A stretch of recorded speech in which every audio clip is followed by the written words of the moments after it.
We provide you the platform to turn your dreams into reality. Give wings to your aspirations with KR Mangalam University. तो मई की तपती गर्मी के बीच Delhi NCR में लगातार बारिश हो रही है, लगातार मौसम बदल रहे हैं। शनिवार देर रात जमकर बारिश हुई है, जिससे दिल्ली एनसीआर लबालब हो गया। बेमौसम बरसात और तेज आंधी ने सब कुछ तहस नहस कर दिया। अब सवाल उठता है कि आखिर मई में क्यों इतना तूफान आ रहा है? क्या मौसम में बदलाव किसी खतरे का संकेत तो नहीं है? एक रिपोर्ट।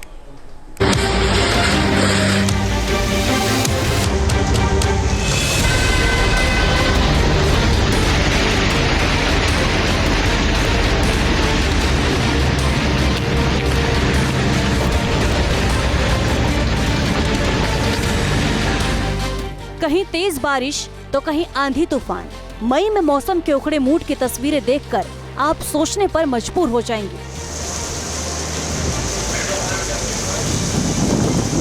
पहाड़ों का दरकना, बादलों का फटना, लैंडस्लाइड होना, क्या बेमौसम बरसात होना, क्या इन सब के पीछे जलवायु परिवर्तन या ग्लोबल वार्मिंग है? पिछले कुछ दिनों से मौसम अजीब तेवर दिखा रहा है। एक तरफ हीट वेव और दूसरी तरफ आंधी बारिश का कहर। मई में आखिर मौसम के मिजाज में बदलाव के पीछे वजह क्या है?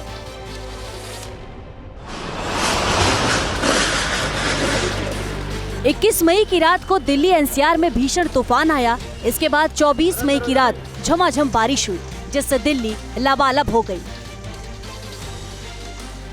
दिल्ली के कई इलाकों में घुटनों तक पानी भर गया। कई जगहों पर बसेस और कार्स बीच पानी में फंस गई।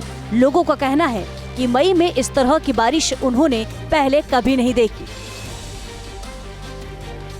दिल्ली एनसीआर में 60 किलोमीटर प्रति घंटे की रफ्तार से चली हवाओं में कई जगहों पर पेड़ टूट गए तो कई जगहों पर मकान गिर गए, जबकि यूपी में और राजस्थान में आंधी बारिश की वजह से कई लोगों की मौत हो गई। कई जगहों पर देखा गया कि मौसम में अचानक इतना बड़ा बदलाव आया कि करीब अभी हाल फिलहाल में आपने देखा कि दिल्ली में ही 80 से 85 किलोमीटर प्रति घंटे की रफ्तार से हवाएं चली, जिसका असर ये हुआ कि कई जगह पर पेड़ उखड़ गए, कई लोगों को परेशानी का सामना करना पड़ा। मतलब बहुत सारी दिक्कतों का सामना करना पड़ा लोगों को। लेकिन अभी आप देखिए सिचुएशन कुछ इस तरह की है। दिल्ली के अलावा अगर हम उत्तर प्रदेश की बात करें तो उत्तर प्रदेश में भी इस तेज़ बारिश और एक तरह से तेज़ आंधी तूफान का जो है असर देखने को मिला था, जिसकी वजह से कुछ ही दिनों में अगर हम देखें तो इसका असर इतना हुआ कि आंधी तूफान की वजह से यूपी में 2 दिनों में करीब 60 मौतें हो चुकी हैं।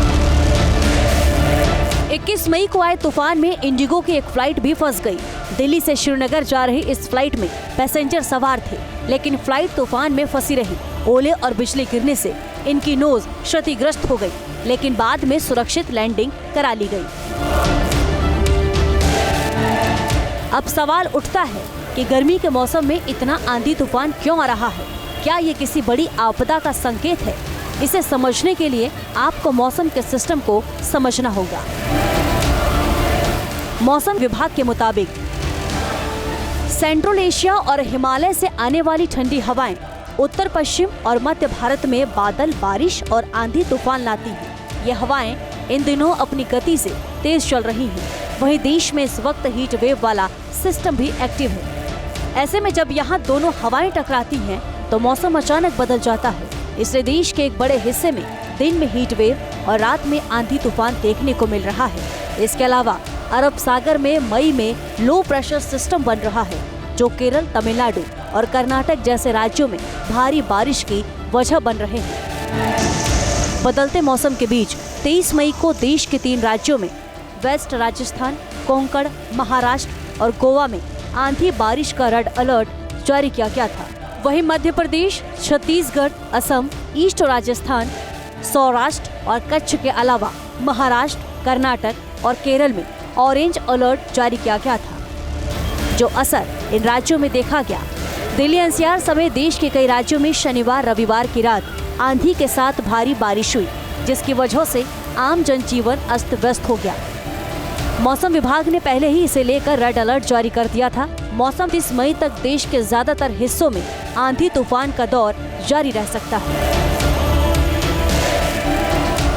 Team news nation. News nation अब व्हाट्सएप पर। खबरों के ताजा अपडेट के लिए न्यूज नेशन के इस QR कोड को स्कैन करें।